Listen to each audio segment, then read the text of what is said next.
Chapter 5 The Tragedy of Pondicherry Lodge. It was nearly 11 o'clock when we reached the final stage of our night's adventures. We had left the damp fog of the great city behind us, and the night was fairly fine. A warm wind blew from the westward, and heavy clouds moved slowly across the sky, with half a moon peeping occasionally through the rifts. It was clear enough to see for some distance, but Thaddeus Sholto took down one of the side lamps from the carriage to give us a better light upon our way. Pondicherry Lodge stood in its own grounds, and was girt round with a very high stone wall topped with broken glass. A single narrow iron-clamped door formed the only means of entrance. On this our guide knocked with a peculiar postman-like rat-tat. "Who's there?" cried a gruff voice from within. "It is I, McMurdo. You surely know my knock by this time." And there was a grumbling sound and a clanking and jarring of keys. The door swung heavily back, and a short, deep-chested man stood in the opening with the yellow light of the lantern shining upon his protruded face and twinkling, distrustful eyes. "That you, Mr. Thaddeus? But who are the others? I had no orders about them from the master." "No, McMurdo? You surprise me. I told my brother last night that I should bring some friends." "He ain't been out of his room today, Mr. Thaddeus, and I have no orders. You know very well that I must stick to regulations.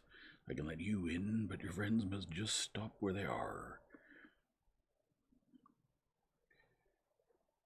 This was an unexpected obstacle. Thaddeus Sholto looked about him in a perplexed and helpless manner. "This is too bad for you, McMurdo," he said. "If I guarantee them, that is enough for you. There's the young lady, too. She cannot wait on the public road at this hour." "I'm very sorry, Mr. Thaddeus," said the porter inexorably. "Folk may be friends of yours, and yet no friends of the master's. It pays me well to do my duty, and my duty I'll do. I don't know none of your friends." "Oh, yes, you do, McMurdo," cried Sherlock Holmes genially. "I don't think you could have forgotten me. Don't you remember the amateur who fought 3 rounds with you at Allison's rooms on the night of your benefit 4 years back?" "Not Mr. Sherlock Holmes," roared the prize-fighter. "God's truth, how could I have mistook you?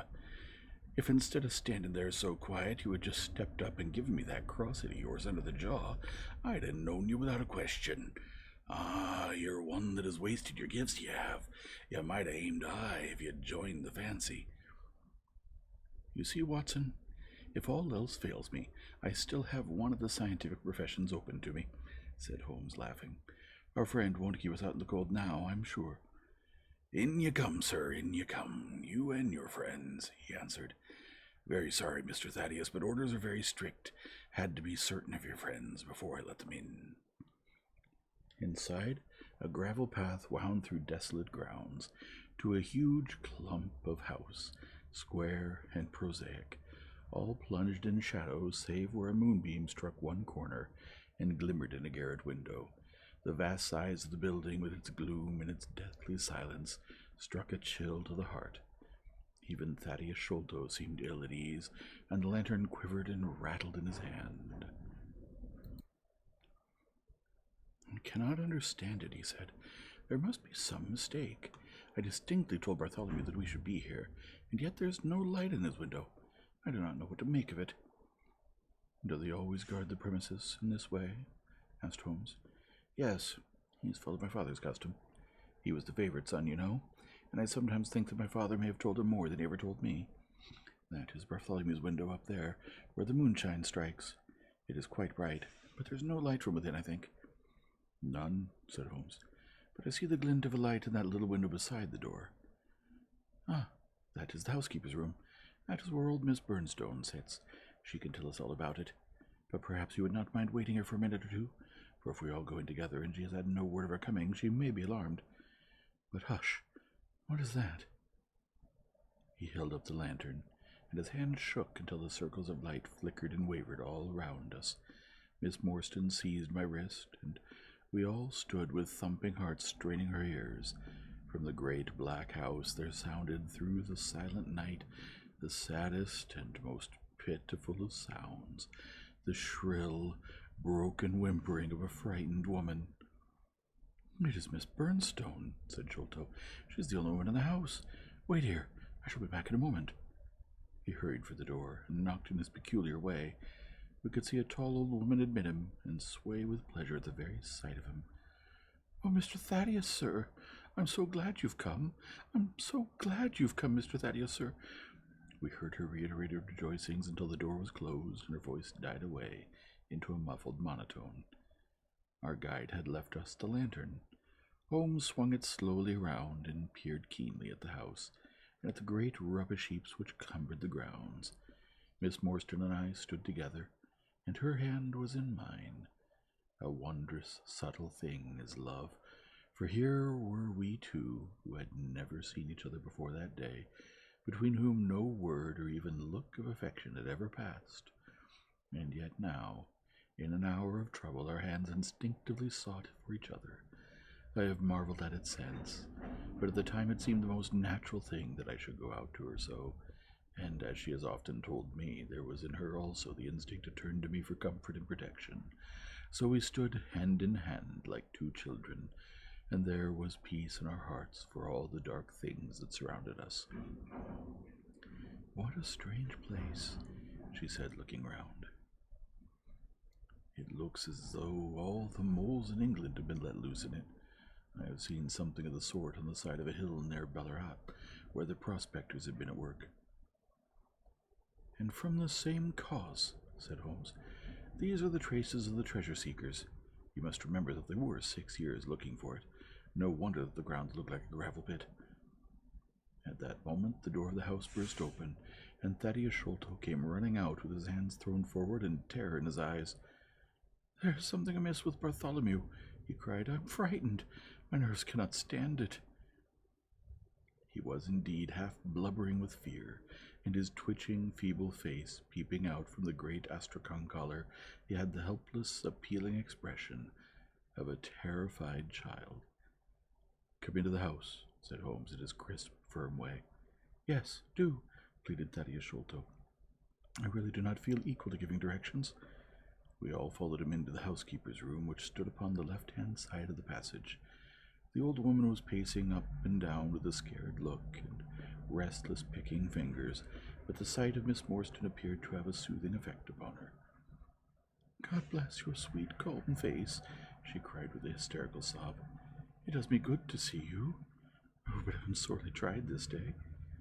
Our companion patted her thin, work-worn hand, murmured some few words of kindly, womanly comfort, which brought the color back into the other's bloodless cheeks. Master has locked himself in, and will not answer me, she explained. All day I've waited to hear from him, for he often likes to be alone. But an hour ago I feared that something was amiss, so I went up and peered through the keyhole. You must go up, Mr. Thaddeus, you must go up and look for yourself. I have seen Mr. Bartholomew Sholto in joy and in sorrow for 10 long years, but I never saw him with such a face on him as that. Sherlock Holmes took the lamp and led the way, for Thaddeus Sholto's teeth were chattering in his head. So shaken was he that I had to pass my hand under his arm as we went up the stairs, for his knees were trembling under him. Twice as we ascended, Holmes whipped his lens out of his pocket and carefully examined marks which appeared to me to be mere shapeless smudges of dust upon the coconut matting which served as a stair carpet. He walked slowly from step to step, holding the lamp and shooting keen glances to right and left. Miss Morstan had remained behind with the frightened housekeeper. The third flight of stairs ended in a straight passage of some length, with a great picture in Indian tapestry upon the right of it, and 3 doors upon the left. Holmes advanced along it in the same slow and methodical way, while we kept close at his heels, with our long black shadows streaming backwards down the corridor.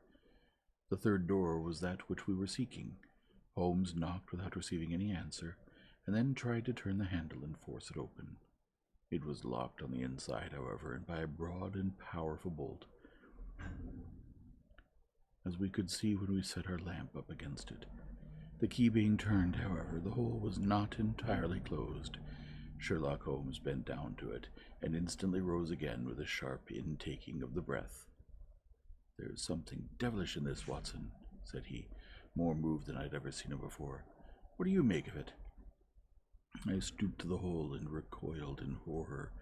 Moonlight was streaming into the room, and it was bright with a vague and shifty radiance, looking straight at me, and suspended as it were in the air, for all beneath was in shadow, there hung a face, the very face of our companion Thaddeus. There was the same high, shining head, the same circular bristle of red hair, the same bloodless countenance. The features were set, however, in a horrible smile, a fixed and unnatural grin, which in that still and moonlit room was more jarring to the nerves than any scowl or contortion. So like was the face to that of our little friend that I looked round at him to make sure that he was indeed with us. Then I recalled to mind that he had mentioned to us that his brother and he were twins. "This is terrible," I said to Holmes. "What is to be done?" "The door must come down," he answered, and springing against it, he put all his weight upon the lock. It creaked and groaned, but did not yield. Together we flung ourselves upon it once more, and this time it gave way with a sudden snap, and we found ourselves within Bartholomew Sholto's chamber. It appeared to have been fitted up as a chemical laboratory. A double line of glass-stoppered bottles was drawn up against the wall opposite the door, and the table was littered over with Bunsen burners, test tubes, and retorts. In the corners stood carboys of acid in wicker baskets. One of these appeared to be leak or to have been broken, for a stream of dark-colored liquid had trickled out from it, and the air was heavy with a peculiarly pungent tar-like odor. A set of steps stood at one side of the room, in the midst of a litter of lath and plaster, and above them there was an opening in the ceiling large enough for a man to pass through. At the foot of the steps a long coil of rope was thrown carelessly together.